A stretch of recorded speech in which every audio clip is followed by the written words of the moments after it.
who left. They're not the kind of people worth saving.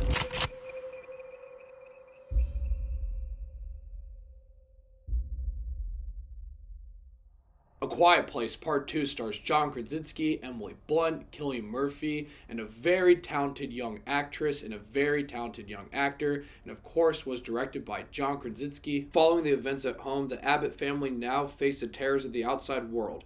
Forced to venture into the unknown, they realize the creatures that hunt them by sound are not the only threats lurking beyond the sand. Sorry I'm late to this review. I actually went out of town this Memorial Day weekend. I needed a much needed vacation, but I am back, and I was so excited to see this film. I love the first film. It showed that John Krasinski is a great director, a great horror director, and he has a lot of talent. I thought the first film was very original. It was a really cool idea. There was so much suspense, beautifully directed, all that. And when I heard there was a sequel coming out, I was very excited because how the first one ended, it was very open-ended. I wanted to know what was going to happen next, and with everyone coming back, I was pumped. And I'm happy to say A Quiet Place Part 2 is a great sequel, a great follow-up to the original.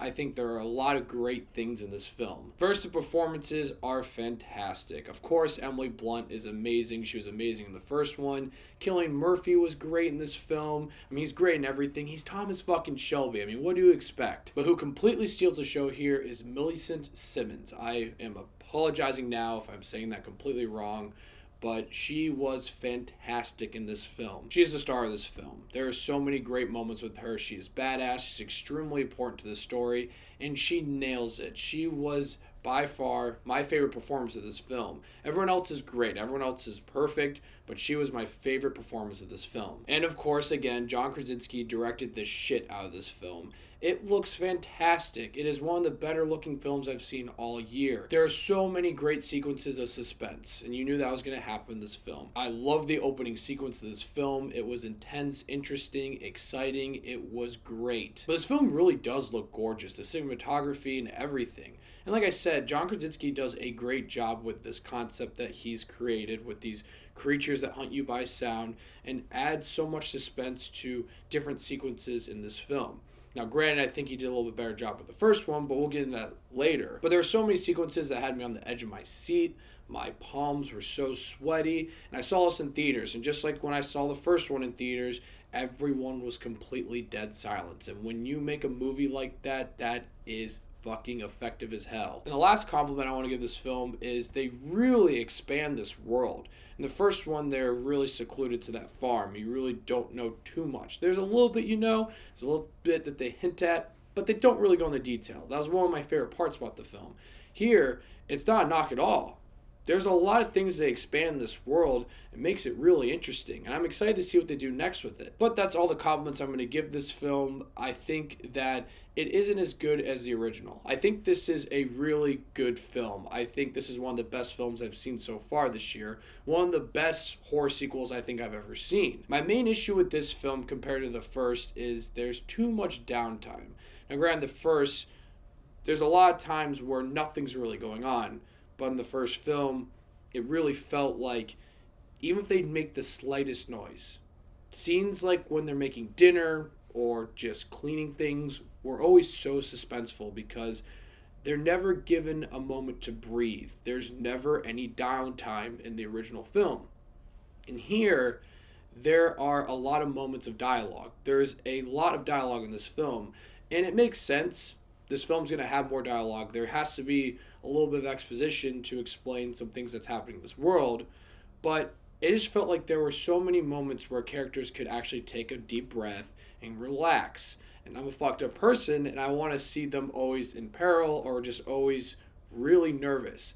Like I said in the first one, there's never a moment where they breathe. Here, I felt like there was a lot of moments of that. I also felt like this film had a few cheap jump scares. The first one did, but it was very little. Here, there was a few more, and I really try my best not compared to the first, but it is a sequel, and it's the same director and everything. But here, I feel like there was more jump scares, and here I felt like characters did some questionable things. The first one, for the most part, characters didn't really do anything too stupid. Here, there were moments where I'm like, what the fuck are you doing? I'm not going to nitpick this film too much, because this is a concept that's really hard to pull off, because if you really break it down, a lot of things really wouldn't make sense. But there are some sequences that didn't really have payoff and had me questioning some things, had more questions about other things. And my last complaint I would say is there are moments throughout the film where I feel like characters took a big backseat. Like Emily Blunt really isn't in the film too much. Characters get separated, and some characters take a backseat in the stories while others shine.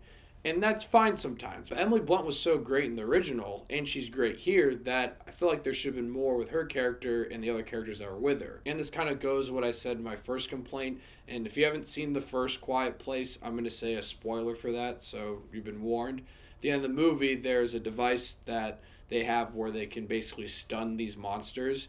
And it did lower the tension in some of these sequences when they had this device, because sometimes they couldn't get away.